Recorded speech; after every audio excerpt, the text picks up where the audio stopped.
Today at the National Press Club, McKell, Wright and Alison Pennington on powering Australia's future.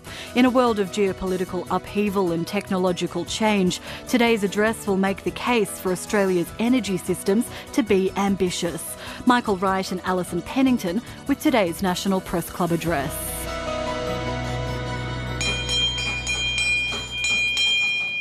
Hello and welcome to the National Press Club and today's Westpac address. My name's Tom Connell, I'm the club's president and also an anchor at Sky News Australia. Our guest today, McKell Wright, Secretary of the Electrical Trades Union of Australia, and Alison Pennington, Chief Economist at McKell Institute. And for our viewers, the McKell Institute is a progressive research think tank, is how we're describing it. Alison can correct me if she wants to say otherwise. Our theme today, or the title, Powering Australia's Future. Of course, energy debates have been endless in Australia. There's an added layer now with AI and fuel security as well. Our speakers today are advocating the future of our energy systems will influence our very economic success. They'll be making the case as well for a publicly owned renewable energy platform to power Australian industry. Always a good idea, I guess, to give some free inspiration to the ALP National Conference, which of course is held next month in Adelaide. I remind our members the club will have a podcast of this address on our website later today. Let's begin by please welcoming, I believe it's McKell, first cab off the rank.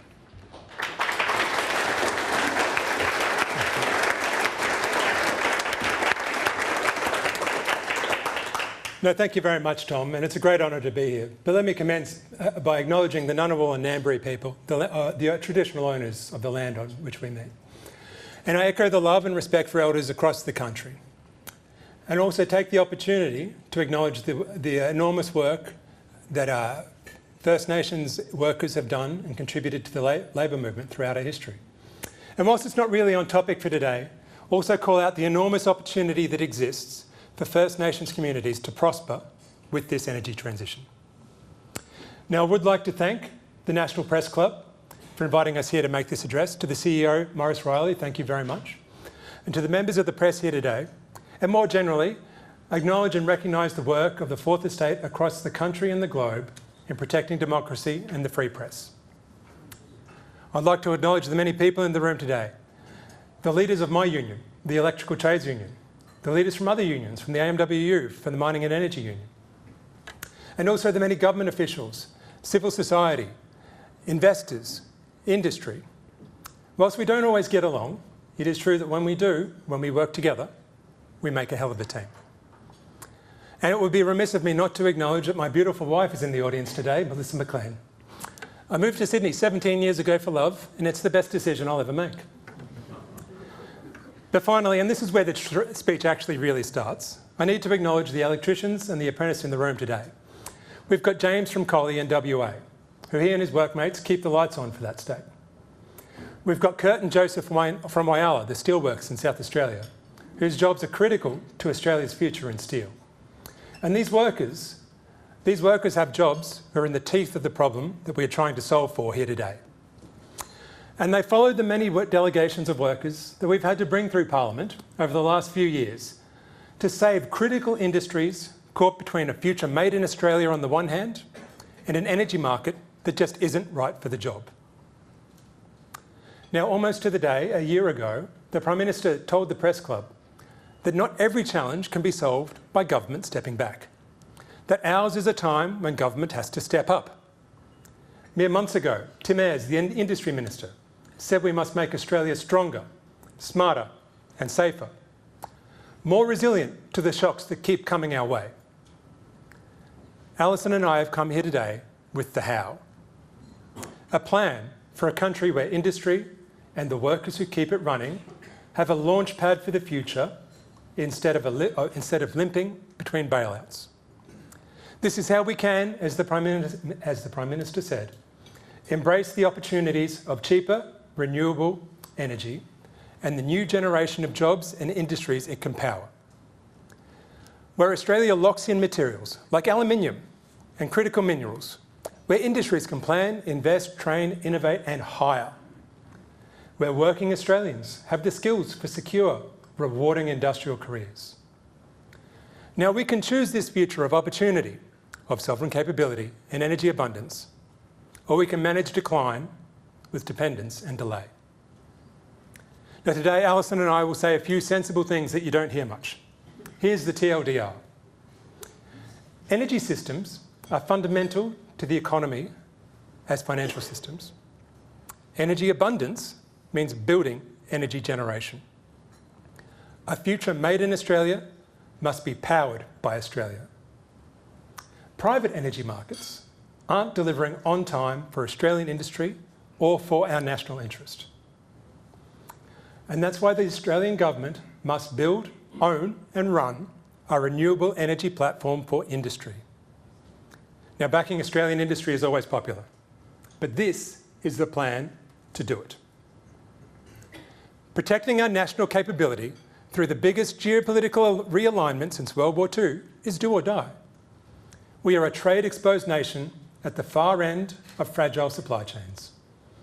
In the past 10 years, we've all had to become experts in virology, in supply chains and in the Straits of Hormuz. We've been hit by supply shock after supply shock. And these have real human impacts. Higher prices, higher interest rates, material shortages, jobs on the line.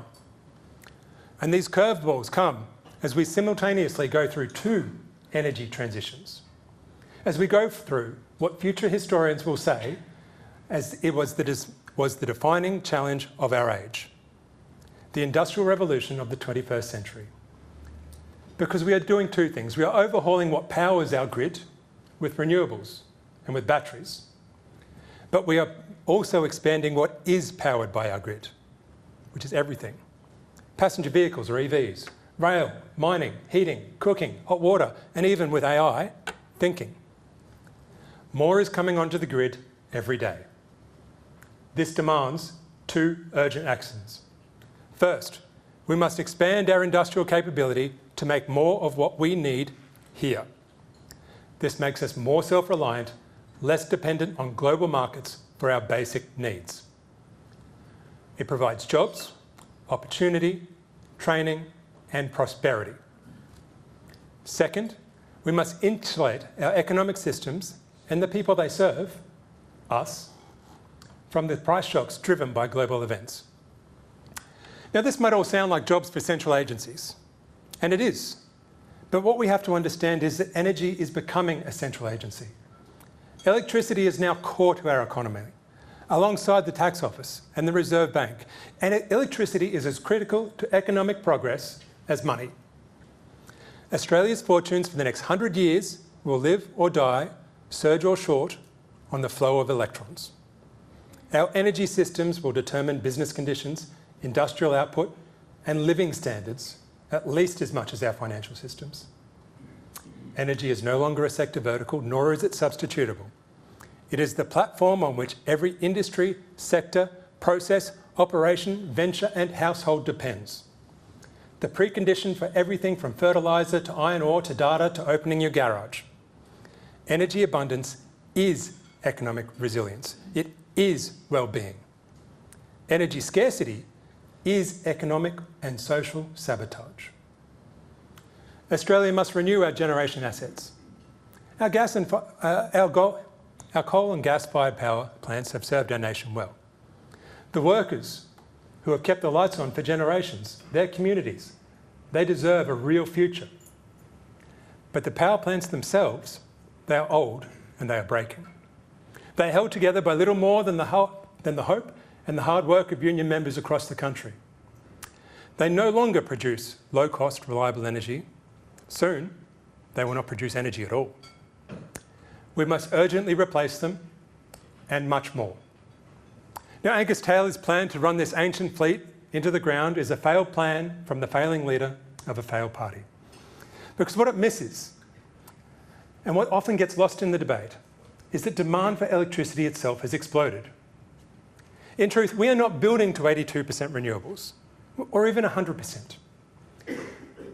As more and more demand comes onto the grid, as gas and petrol and diesel and all the rest gets substituted for electricity, we're building to something like 700% of the grid.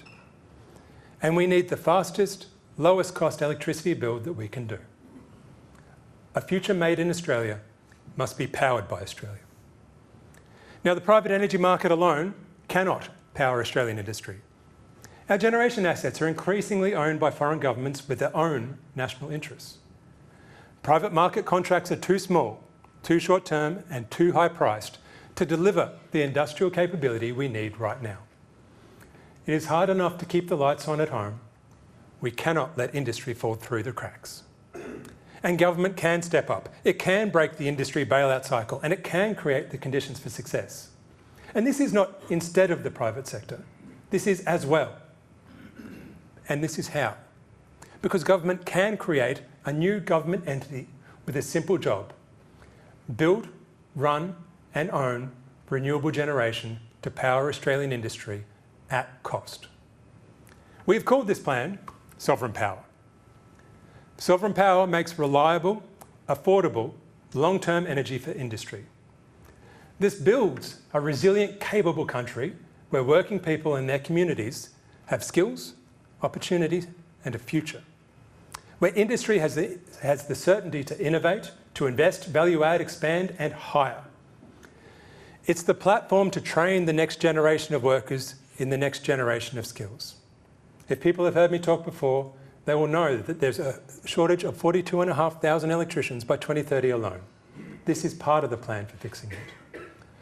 Sovereign power means we can refine more of what we dig up, creating value here instead of exporting it.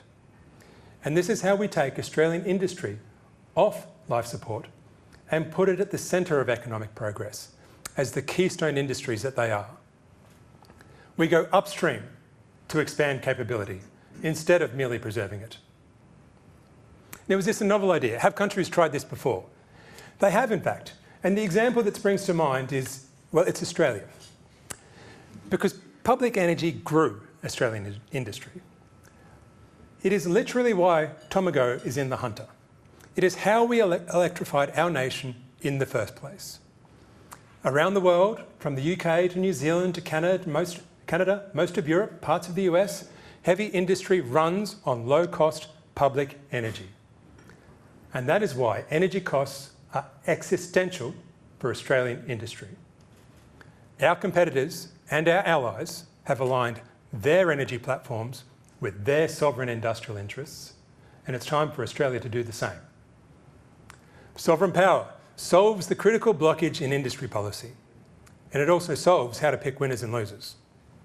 Because to reboot Australian industry, you don't have to pick winners.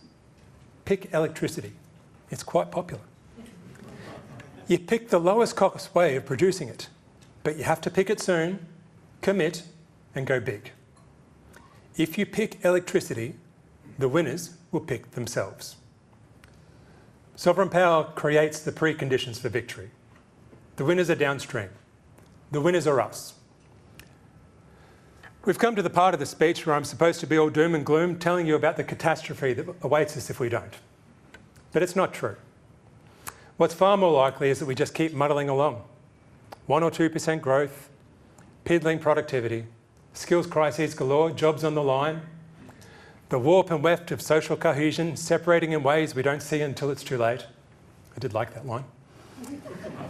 And in the rear view mirror, we will see how we lowered our sights, how we gradually but completely wasted our children's opportunity.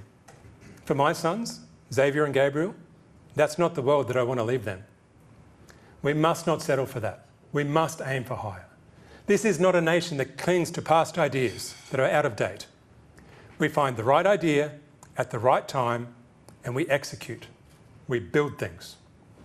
The time for sovereign power is now. Sovereign power is what Kurt and Joseph need in Whyalla. It's what Sprocket needs in Collie to keep a future for WA. It's what we need in Bell Bay and in Boyne and in Tomago. We need sovereign power in Canberra at the classified locations where clever people plot out our futures. Sovereign power is what Australia needs.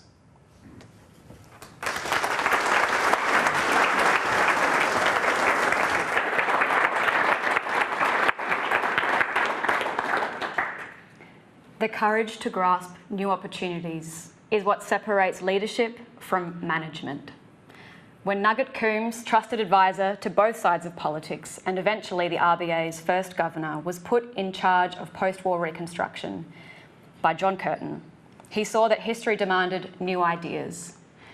With the nation's access to trade, fuel and manufactures closing, inflation mounting, and an economic hit that would threaten to reopen the scars of the Depression, Coombs said the confusion and the inflexibility of the situation was in fact an opportunity to move consciously and intelligently towards a new economic and social system.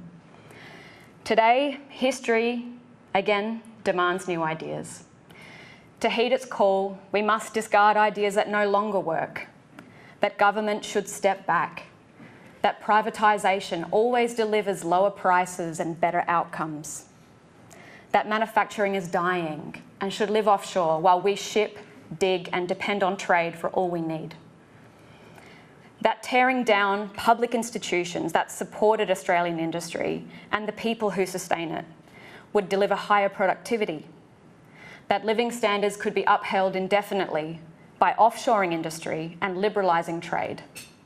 That private markets alone could power a renewal of Australian industry while pulling off an entire energy system transition. These ideas are a dead end that will only get deader. Public energy built Australian industry. In Reconstruction, it delivered us self-sufficiency from a rural base. Bill McKell, for whom our institute is named, established the Joint Coal Board to power industry. For most of the 20th century, state electricity commissions coordinated grid expansion and delivered some of the lowest prices to households and business in the developed world. During the last oil crisis in the 70s, we invested heavily in public-owned coal power to support industrial expansion and an export boom. And you can see in each global crisis, we chose the opportunity to be better, to be smarter, to continue evolving from our colony status to an independent and prosperous nation. But we only had this choice because we invested in directly delivered public energy generation, because we were willing to roll up the sleeves and get the job done ourselves. The biggest risk to Australian industry now is the belief that private markets can deliver the energy transition alone. Industry cannot remain competitive under the conditions the private market is imposing. That's a fact. Private asset owners are facing higher borrowing costs and they demand higher returns for their risk. They will always make those returns, whether industry buys their energy or whether they don't.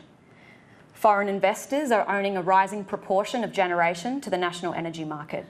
Increasingly, so do foreign governments. The governments of China, Saudi Arabia, Qatar, Thailand, Malaysia, Singapore, they own more of our renewable energy generation than our own federal government. With our energy system on the menu for global markets, Australian industry is paying 3 times more for energy than their US competitors. This was a fact that led BlueScope Steel CEO Mark Vassella to say here 6 months ago correctly that foreign energy companies are undermining Australian industry. Beyond high prices, because it's more than that, industry isn't getting the generation it needs at all. Power supply contracts with legacy generators are reaching expiry and industry is discovering that there is no replacement on offer. The lives of thousands of workers, their families and communities and all the supply chains are affected. They're suspended, waiting on their future. And just when securing our domestic base is an urgent priority, the same factors are throwing global capital markets into wait and see mode. But the point is we don't have time to wait and see. If building renewables to power industry doesn't make market sense, then it's clear the market mechanism is dysfunctional and we need a new solution. Sovereign capability is not high-vis vests and hard hats and photo ops. It means controlling all the inputs to the functioning of our economy. Right now, Australia has control of 2 critical inputs: resources and labour. But electricity is the 3rd critical input, and that is the big gap for us. Taxpayers have now bailed out 5 key sites of industrial capability in the last 3 years because the market could not supply to them long-term, well-priced industrial scale power. This is undermining the foundation on which our collective capability is built. A future made in Australia must be powered by Australia. And this is why we need sovereign power. Sovereign power will be a new Commonwealth entity established under standalone legislation, funded by direct Commonwealth equity injection. It builds and owns generation projects, selling electricity at long-term low prices. Sovereign power is not a market maker or a retailer or a wholesaler. It is not a government business enterprise with a profit-seeking purpose. It has one job, and that job is to power Australian industry at cost. It can do this because sovereign power is liberated from the private constraints imposed by private financing, where private developers have a weighted average cost of capital of about 7% in real terms. The cost of capital for the Commonwealth is nearly a third lower. On a given $23 billion in investment, that's around $19 billion more in capital costs alone over the course of a project. And that's money that's not being spent on better infrastructure or a more reliable supply. That's funds that go to investors and banks to justify their risk. Sovereign power is passing its lower borrowing costs onto industry, selling electricity at around $65 per megawatt hour, which we estimate is 44% cheaper than the market average of $117 per megawatt hour. By carving off energy-intensive facilities, sovereign power is making more space in the grid. It means households aren't competing with smelters. There's more electricity available to meet wider demands, so that pushes down prices for households and business. Taxpayers are owning what we fund with these new generation assets. They're on the public books, lifting our in-house expertise in designing and managing the energy system, which is so crucial. Australia's heavy industry provides a secure source of structural steel, aluminium, cement and copper, and we use these products to build homes and essential infrastructure. They're used directly in the manufacture of defence products, like land vehicles and naval ships. And since so many things across the economy depend on these inputs, their prices affect prices everywhere. They affect the price we pay for lots of things. They push up inflation or they can dampen it. If they become unavailable, whole sections of our economy come to a halt. And this is what we mean by sovereign capability. It's not just a buzzword. But this is only the baseline, because it's not enough when we rely so heavily on our international conditions staying exactly the same to get the manufactures that we need. And that's why sovereign power is serving a second group of strategic industries, which can upgrade Australia's industrial base, helping us climb the ladder of value added and to make more stuff on home soil. Imagine, just on the horizon, we are no longer world leaders of shipping raw iron ore. Cheaper stabilised power supply makes long-term investment in skills, innovation and value adding suddenly viable. Industrial upgrades allow us to refine iron and make our own green steel for our buildings, bridges, rail networks and wind turbines. No longer stuck providing the raw product while other countries are pocketing all of the value added. We are producing our own spodumene into battery-grade lithium, making our own batteries. A generation of young people have something to look forward to in skilled, meaningful, interesting, secure work.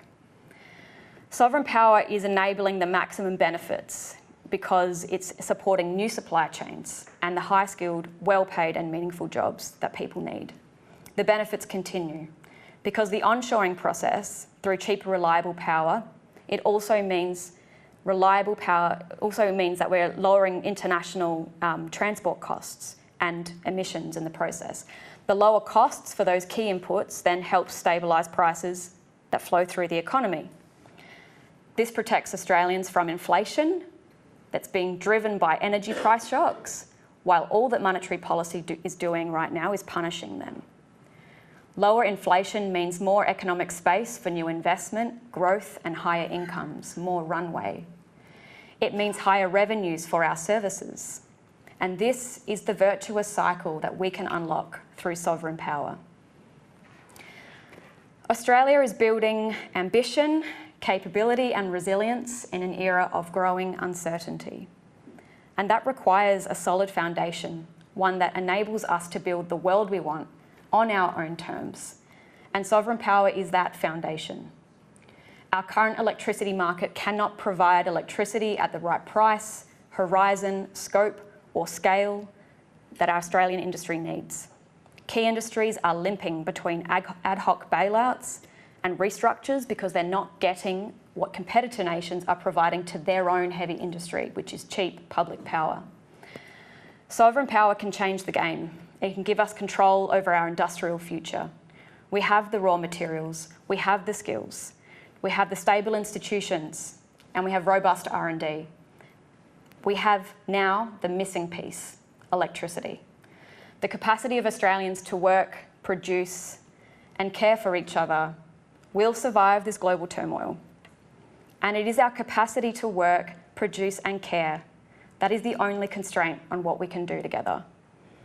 All we need is leadership and purchasing power to put those capacities to full use. Sovereign power is the choice of governments who step up, who know that global capital markets are not going to solve this problem for us. It is a choice to create a future made in Australia, powered by Australia, whose benefits are shared for all who call our country home.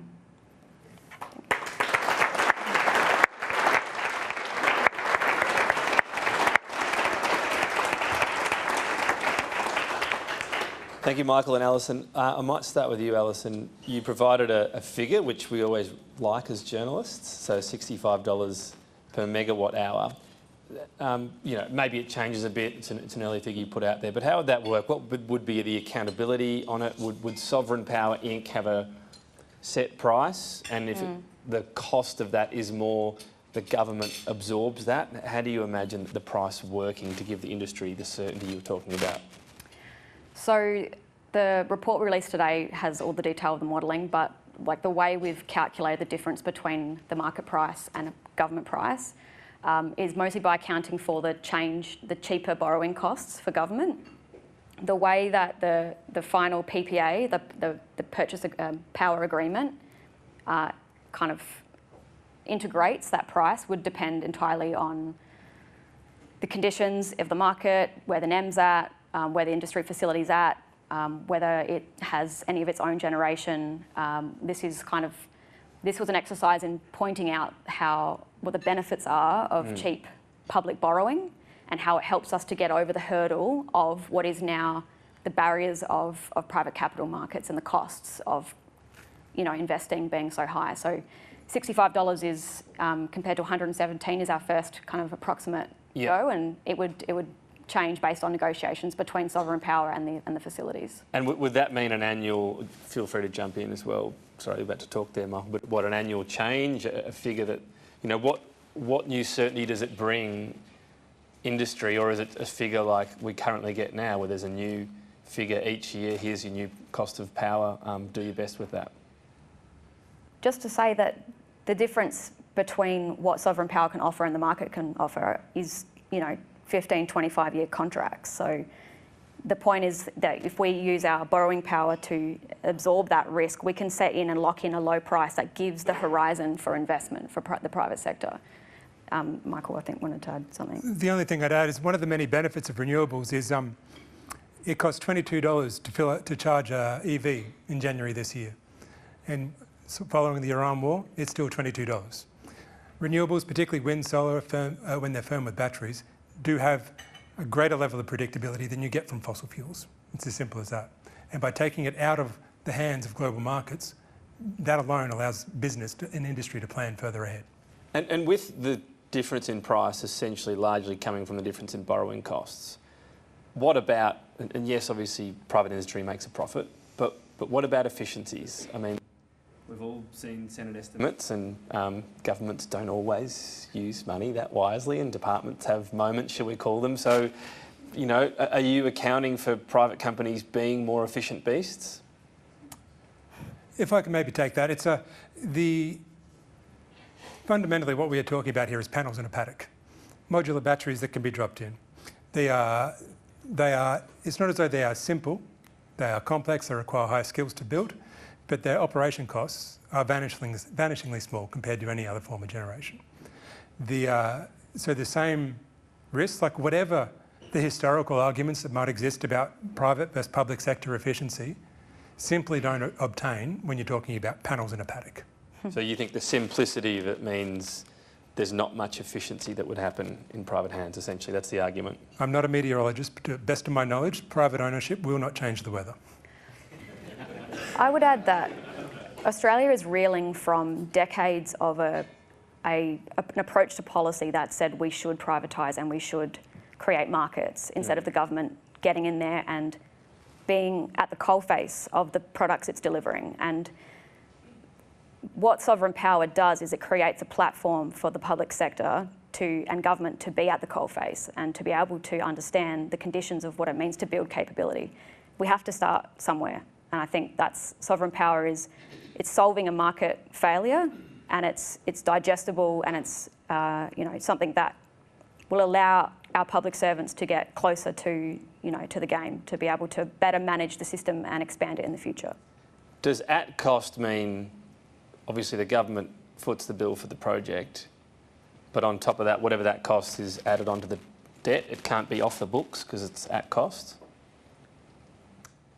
Well, sorry, can you just rephrase the question? Well, it can't be money that's off the books. It can't be. Currently, the federal budget will have certain money that they say this earns a return, therefore it is not part of debt and deficit. But given this is at cost, the power at cost, whatever this cost, I don't know if you've got a figure for it or an annual figure, whatever, would have to be added on to debt and deficit. Michael will add to the funding question, but the thing about a direct equity injection and something like an institution like sovereign power, it's an asset. So it doesn't appear in the underlying cash balance. And it's not like how we fund so much of government services, which is through debt financing. It becomes an asset on the public books. It builds public wealth. It also can generate, because it's cost recovery, it's paying for itself over time, and it can generate. It hasn't been designed this way, but it can generate a very small revenue that can be, put back into making the system better, budget repair. So it would recover the cost of investment and no more. Is that what you? That's very much the idea, right. Without getting into the intricacies of Treasury accounting, please God. But it's also that the existing funds that are available were from the National Reconstruction Fund, Future Made in Australia. This is the way of an additional way of deploying those funds that, from a Treasury point of view, would be off the government's balance sheet in that sense. Probably the question that trumps all in terms of importance. What's the appetite, do you think, within the Labor government for something like this? Have you put it out there privately? What are you picking up? No, absolutely. We have engaged with the government on this, and I don't expect Jim to be running down here with a checkbook at the end. But it is plain that when we are going through when we're going through an industrial revolution, we are going to need new ideas. So certainly it's been receptive, but there is far from a guarantee by any stretch. We will be taking this to national conference for the Labor Party in July, and we expect it to be well debated there. Alison, in terms of data centres, would you envisage them as part of this? Or I know the current approach is essentially that data centres need to add to the power stocks of Australia, so there's a plan of sorts. Are they within this? Is there, how would you draw the Venn diagram of this plan and data centre energy, if you like? Data centres are excluded from eligibility for sovereign power, and this is consistent with state and federal government positions at the moment, which is that if Australia is so attractive for data centre investment, then these very cashed up companies can add to Australia's generation, increase our renewables investments, and so that basically the eligibility for sovereign power, it tracks the Future Made in Australia strategic industries. So a lot of work's been put in by government and public servants into identifying where the best opportunities are for Australia in green hydrogen, green metals, critical minerals processing, low carbon fuels. Data centres are a massive opportunity for our country if we get the policy settings right. This is not an attempt to solve for that. The federal government have put out their data centre principles, which we support, but we're keen to turn them into reality. Okay, I couldn't possibly keep Sarah Ison waiting any longer. She's been patiently there from the Australian. Sarah. Thank you for both of your insights. Michael, you mentioned the upcoming national conference, so it would be remiss of me not to ask about something else that may be debated, which is AUKUS. And obviously we've had a bit come out on this in the last couple of days. Now, last year, you talked about wanting to keep the debate open, and what your resolution did is merely keep the window open for a further ongoing debate and consideration. Now, do you think that needs to be reopened again? Obviously, 2023 is behind us, but do we need to have a rethink, as is starting to be called for among some in the Labor ranks? Look, I'm not Gandalf. I can't predict what's going to happen at National Conference. Our priorities, take a step back. When it comes to Pillar 1 of AUKUS, when it comes to the nuclear submarines, our position remains unchanged. We oppose them. Our priorities going into National Conference for the Labor Party this year are sovereign power, what we've been discussing today, and fixing the skills crisis. In practice, what that means is resolutions that we'll be moving are on electrical and trades. We are what it says on the tin in the ETU. But if there is a vote on AUKUS, you know which way our numbers will go. Would you move your own resolution on Pillar 1? Our priorities for this national conference are sovereign power and our skills crisis. That's what we are taking to National Conference this year. And just finally, because Tom, I feel like you gave me the opening here with all these questions, Labor has been pretty clear that there is a justification for a rethink on major policy. The tax package is a good example. Yes, it's not what we said 12 months ago, but things have changed. Do you think that same thinking needs to be applied for the AUKUS project? That thinking needed to be applied from the get-go, in our opinion. We've opposed the Pillar 1 of AUKUS since day one. Thanks, Michael. You have been outspoken before, as you alluded to, so are you sort of in the position of, well, here's how far we are down the path, let's be practical? No, our position remains unchanged. We oppose Pillar 1 of AUKUS. But in terms of how much of a priority it is, which you're indicating you have other priorities now, is it a practical approach, or is it realpolitik? It's not so much that now we have new priorities, but we are always going to... broader issues that affect our country is something that the union will always be vocal on. It's part of what unions should do.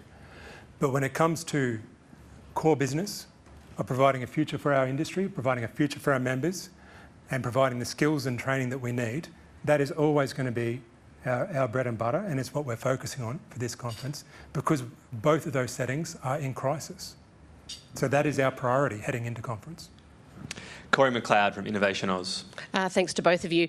Pretty much a follow-on question about data centres. Obviously, there's an opportunity for this sort of influx of investment to secure long-term renewable energy contracts, which helps pull things through.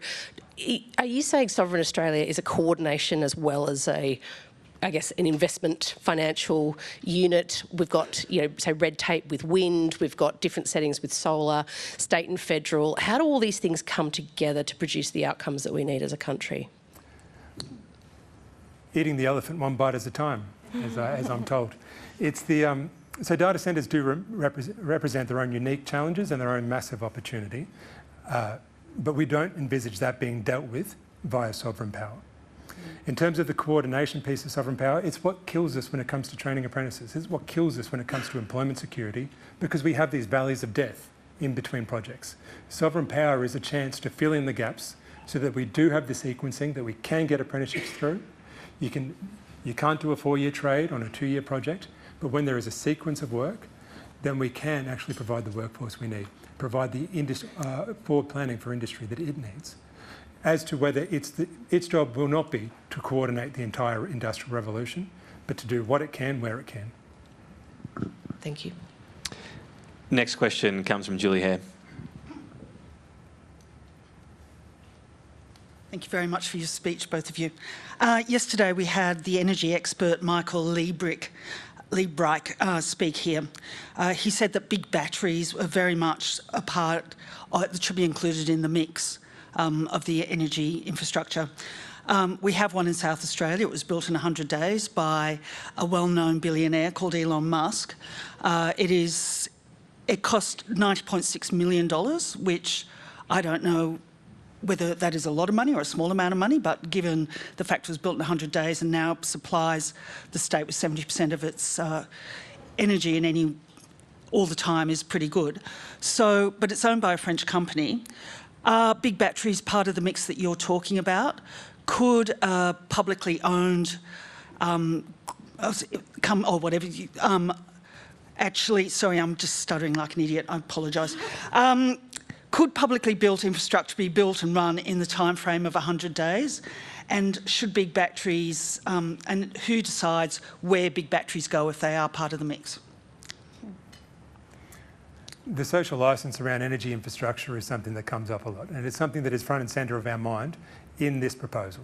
Because from the data that we see from polling is that communities in the bush, communities in the regions do have concerns, and part of those concerns get abated if the infrastructure is publicly owned, if they know that it is going to return for their communities, their country. And as I said in the speech, this is not about displacing, replacing private sector investment. We are on the clock.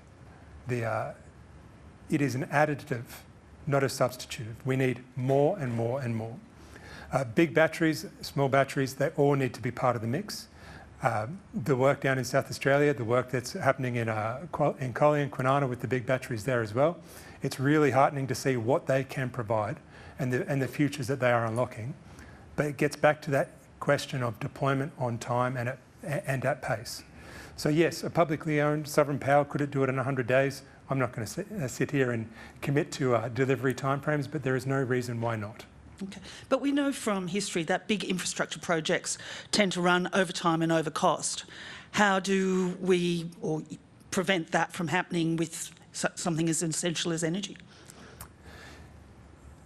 It is a mixed bag. So certainly the ones that do run over time and over cost get the headlines, but it is not true that that's ubiquitous. And when it comes to what we are talking about here, it gets back to that issue that fundamentally these are panels in a paddock. These are turbines on a hill. They are less engineering. When you compare that to a project like Snowy 2.0, where you're literally drilling through the side of a mountain, the level of engineering and geological certainty you have with these projects mean that they can be delivered with a greater degree of certainty on the ground. Okay, thank you. I guess the flip side of that, and you mentioned, I think it was a 7, not just replacing like for like, but perhaps a 7-fold increase in what we'll need. Panels in a paddock sounds pretty innocent, but that could be a lot of panels in a paddock, right? A lot of big transition wires, and you mentioned social licence. How widespread would they need to be in that circumstance? Is it going to be something people just culturally get used to seeing in every country town they drive through? Certainly wouldn't be every country town, but it is something we've certainly become culturally used to seeing in the cities. The rooftop solar uptake in Australia is the highest in the world, and those of us who live in metro areas are driving past them every single day. Now, that's not to take away from the legitimate concerns that are out in the bush, that are out in the regions, and that we do need to do better as a country at listening to those concerns and making the appropriate adjustments to get them built. Which is usually what, and this is for either of you, compensation and prime agricultural land. They're the two things that usually come up the most. Is it, you're just saying sovereign energy will do it better? Look, it's they get the most headlines, but a lot of the time, at a really practical level, it can be moving a line 200 metres that way or this way. There's really a granular level that we need to engage on. The federal government, to give them credit where it's due, have done a lot of good work in this respect.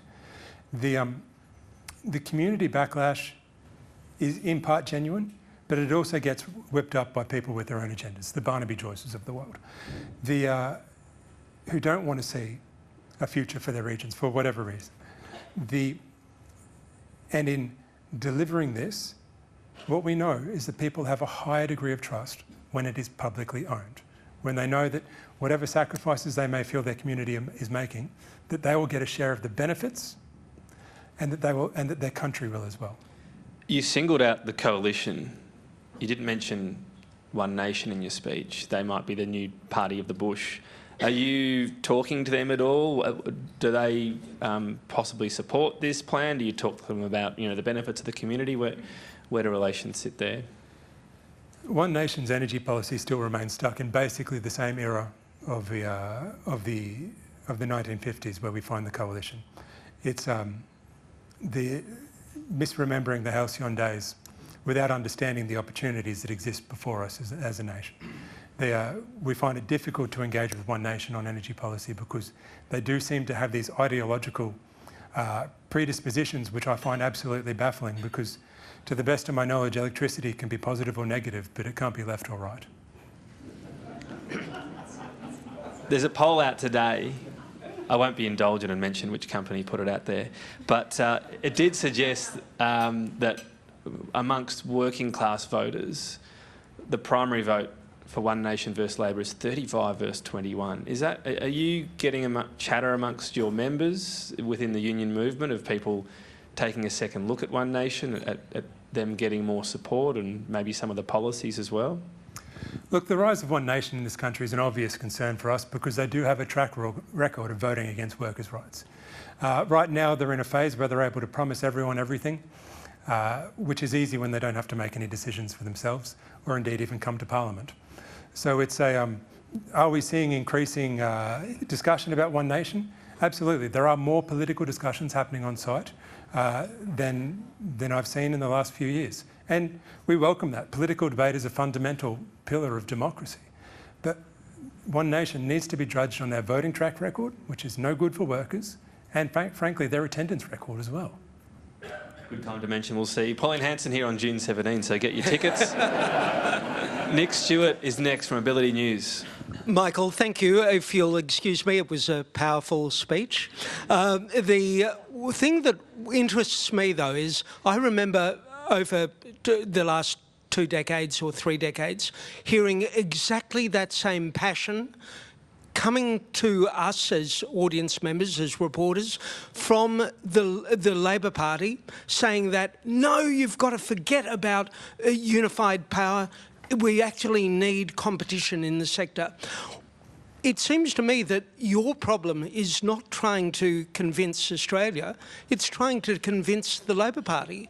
I want to know, is this just another idea that's going to be put up at conference and be voted down again? Or is this something that you've actually worked out that can get passed through the eye of a needle, and the difficulties that you're going to face in actually getting anything like this talked about seriously over in national conference? And Alison, if I can put you on the spot too and say, great idea, it really makes a great deal of sense. Why don't we take this further and, for example, look at other areas that are natural monopolies, we now realise, like, for example, transport. The Prime Minister has talked, even on this very stage, about the possibility of getting a very fast train between Sydney and Canberra, and yet we still have the 4.5 hour journey that we've had for the past 30 years, including time when he was Transport Minister. Why stop at ideas like electricity? Why not extend your reach and look at other areas like transport where there may be alternatives where nationalisation could actually be quite possible and effective? Well, we're on a unity ticket on this question. I think Australia is unique among the neoliberal wave where privatisations became all the rage, and it was basically a way to make the books look better under the guise of efficiencies and a better product. And I think, the jury has come back. For the Australian people have, I think, made pretty clear that privatisations across the board have not worked. Australia is unique because we didn't really foster competitive markets. Most of our privatisations have just gifted natural monopolies, of which have been unmoved and of which bled the taxpayer for billions of dollars over time to keep critical infrastructure afloat.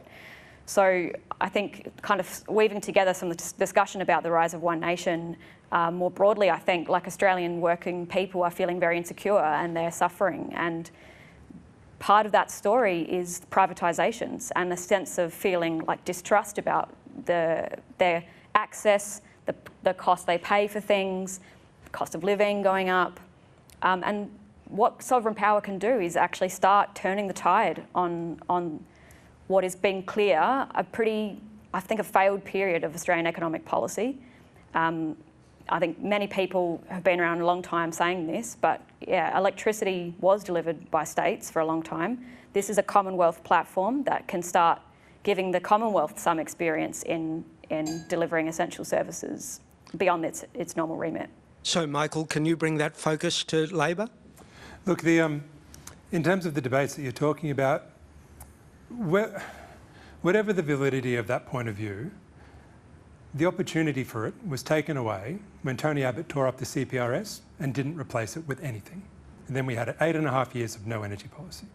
We are now so far into this energy transition that it's my genuine belief that whether or not this gets up at National Conference, as I hope it does, whether or not, sooner or later, government will have to do this. It will run out of other options to keep the lights on for heavy industry, and to bring new industry in.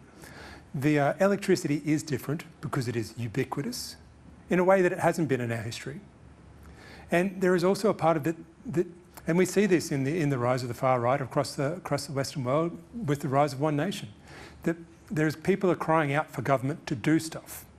It's so exciting when we see the Victorian government announce that they're just going to hire 2,000 electrical apprentices, because if you have a problem, you fix it. And that's the same methodology that we want to adopt here. We have a problem, fix it. On the cost, there's been a fair bit of reporting, obviously, on the reunionisation, I think it's being described as, in the Pilbara, some strike action and wages going up as a result. Does that show that privately run will have lower wages? And I know you obviously won't cheer for lower wages, but that would mean lower costs comparatively? Look, and we have Adam Woodage from our West Australian Secretary with us today. He and the work of our members out there, particularly respect to Jordan, our delegate at Port Hedland, all we are seeking from BHP is for them to act in Western Australia, is for them to act in the same way that other companies do. Companies like BHP in Queensland, BHP in New South Wales, BHP in South Australia. That is all we are seeking from BHP. They have an ideological predisposition in the West that they don't want to negotiate with their workers on level playing field, and we're not going to accept that. Wages in the Pilbara have unfortunately fallen behind. You can earn more working as a sparky in Perth Metro than you can working up in the Northwest. That's not a situation that we can tolerate, and it's not a situation the workers are going to tolerate. Question come in from Ryan Crop from the AFR, so I'll read it out. Australia's experiencing a massive boom in data centre construction and other power-hungry industry. In response, governments are asking data centre operators to bring their own additional renewable power if they want to set up shop here. Why should data centres be forced to pay market rates for power while smelters and manufacturers get cheaper taxpayer-subsidised electricity? Is this a blue-collar bailout by another name? Look, data centres, like I keep saying, are a very important part of our economy. I see Stuart from the CEO of the National Electrical Communications Associations here. His members, 25% of their books, 40% of their books are data centre construction at the moment. I heard the New South Wales Treasurer last week say that absent data centres and renewables, New South Wales would be in recession. So data centres are important. But it's important to understand that their place in the economy once they're built is in a drastically different situation to something like Whyalla, to something like Tomago, to something like Liberty Bell, that actually keep those whole communities alive. We don't have communities in Australia that will be supported by data centres. Can I add to that? I'd say that you can't live in an algorithm. You can't eat, data products. Like the value add, I think, of the data centre wave is still being determined, and it's not as clear as is being made out. I think the difference between heavy industry, which produces products for us to live in houses and produce all the things we need, essential infrastructure, thousands of jobs, directly employed, supply chains, supplying to them. Then you've got all the new industries we attract with sovereign power, the long-term jobs that are supported by that kind of investment. at this point will surpass the front end of a construction timeline for a data centre and the ongoing jobs that come from that. So you're a bit cynical about the payoff, essentially. I think that's still being determined. I don't think that the evidence is clear at all. My perspective is that the social licence for large AI companies is not clear and is still, I think there's work to do to bring the public on side. And part of that gets to that their product is not made through jobs, it's extracted for free, and in many places in the world it's illegal. There are court cases into their inputs into their production, and I think that the value add in the workplace for people working with AI is also still being determined as well. It does like scraping through journalism, doesn't it? So I won't necessarily stick up for it. Sarah Ison from The Australian next. Thank you again for the second go. Michael, you have mentioned how important apprenticeship is, particularly in clean energy targets and so on. After the last budget, there was a lot of concern. It did reaffirm some of the previous cuts in different apprenticeship programs and so on.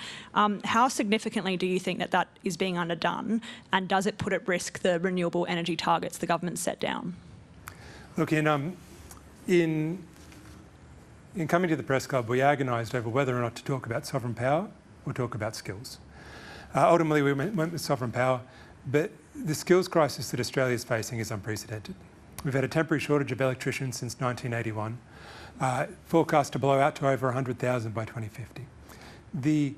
And labour shortages are now top of the list in terms of, yes, delivering the energy transition, but also the housing agenda, the future mate agenda, the defence agenda.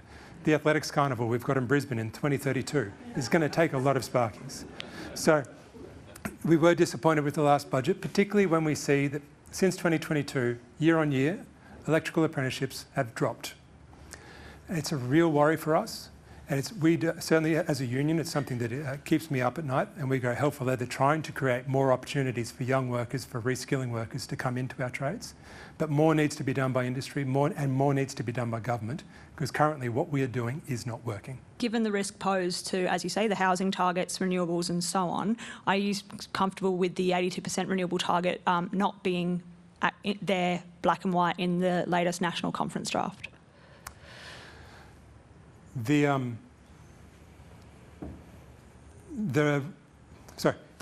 For those following along at home, there was a draft of the national platform of the Labor Party, which dropped the 82% target for renewables. My strong understanding is that was not a reflection of any lack of ambition or change of intent from the government. I'd be very keen to find out if that was the case, or if that's not the case. Sorry. So everything that I hear from government, everything that I hear from governments around the country, is that the law of the land remains the same: 43%. Emissions reductions by 2030, which means 82% renewables on the grid. Am I worried about skill shortages getting in the way of that? Absolutely yes. Thank you. Question as well from Archie Milligan from National Account for Michael. Regional communities have long been hearing about the army of jobs coming as part of the switch to renewables. Are there opportunities now for young apprentices, and are they going to keep young people in the regions? Yeah, I think this is an excellent question, and part of the problem with the whole social licence pitch at the get-go. But for some reason, when you go out to Wagga Wagga and ask who wants to do a 4-year trade for a 2-year project, no one puts their hand up. And this is something that we're trying to solve for with sovereign power, is that because it can allow the continuity of work, the sequencing of work, project after project. What we are not seeing, what we should be seeing in renewable energy zones, but we're not.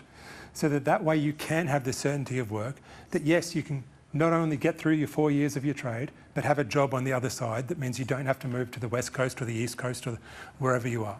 So that is the opportunity that sovereign power presents, because it allows for that coordination and that sequencing. Maurice Riley is next. Jesus. Thanks, Tom. I'm interested in these international comparisons. For example, nuclear power stations are owned by the state in France. They keep bailing them out, honestly, every now and again. Who are we trying to emulate in the world, in the Western world, about what you're proposing? I think we should try and act like the country that has the greatest renewable energy resources available to it, which would be us. Right. No country on this planet has the opportunity that Australia does. So in terms of nuclear... Yeah, but we're not there yet. I mean, what other countries doing it well, in your opinion? It's really all I'm asking. Yeah, it's tricky, and I don't know that if you were halfway through the Industrial Revolution, you'd be able to look around and pick who was doing it better and worse. Back in the 19th century, but it's the public ownership is a central part of it, where we still see thriving industry. We don't support nuclear energy. We think nuclear energy, especially in Australia, is a chimera. It will never eventuate.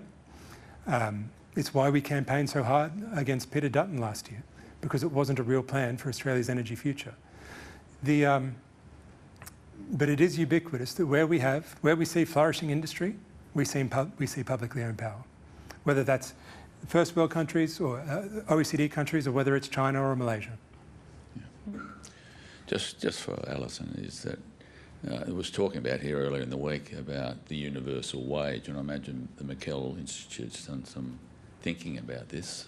We've got people in the world, like my good friend Elon Musk, the trillionaire, already calling for some advanced thinking about the universal wage, because they see unemployment in the Western world, in particular, dramatically rising. Any research that you want to share with us? To clarify, are you referring to the universal basic income? Yep. Minimum payment by the state? Yep. Yeah. I don't support these proposals, number of reasons, but the quickest way to explaining is there's a lot of work to be done to build a better Australia, and all the work to be done across electricity production, new industries, the care economy. So for me, it's a crime that we have hundreds of thousands of people out of work who want to work and who don't have the opportunity to do it. So I don't think that we should be placating that failure with minimum payments by the state. I think it's quite risky. I think I'm someone who believes that the collective and independent organisation of workers is important, and if people are depending on minimum payments from the state, then they're not in an empowered position to generate incomes for themselves and also to improve the quality of the thing that they're producing for Australian people. Thank you. Just about out of time. We'll squeeze one more in from Corey McLeod. Thank you again. Just a question. You've mentioned the NRF as being potentially a vehicle that could fund this, the National Reconstruction Fund. Maybe you could just explain a little bit more about what you envision there, and would that require a change to their investment mandate, which I understand is, crowding in capital, seeking a return for the Australian taxpayer in the way that they have, created that as an investment vehicle? So yes, it would require a change to the mandate, and the idea would be that take some of that capital and put it into publicly owned renewables. So rather than short-term government finance, there would be long-term publicly owned renewables underpinning heavy industry. Excuse me, hell of a time to cough. Similar to what we see with the proposals around the Tomago, the work to keep Tomago open, but with a public ownership piece to it, to make sure that the government is on the hook for building the renewables that it's contracting. It's got 30 seconds left. I guess it's become a bit of a dirty word, but in the true sense of the word, would you call this plan populist? I think if this plan speaks to people, that's one of the things that we'll hope to find out over the next 6 weeks and coming years as we continue to campaign for it. But it is a plan that makes sense. It is a problem that identifies the problem and identifies the solution, and there is a direct connection between the two. I don't know that that's populist. I think it's just common sense. But there is a kinetic interaction between cause and effect. We don't have enough generation, we build more. We like ideas being put out there, and they have been today, ladies and gentlemen. Please thank Michael Wright and Alison Pennington.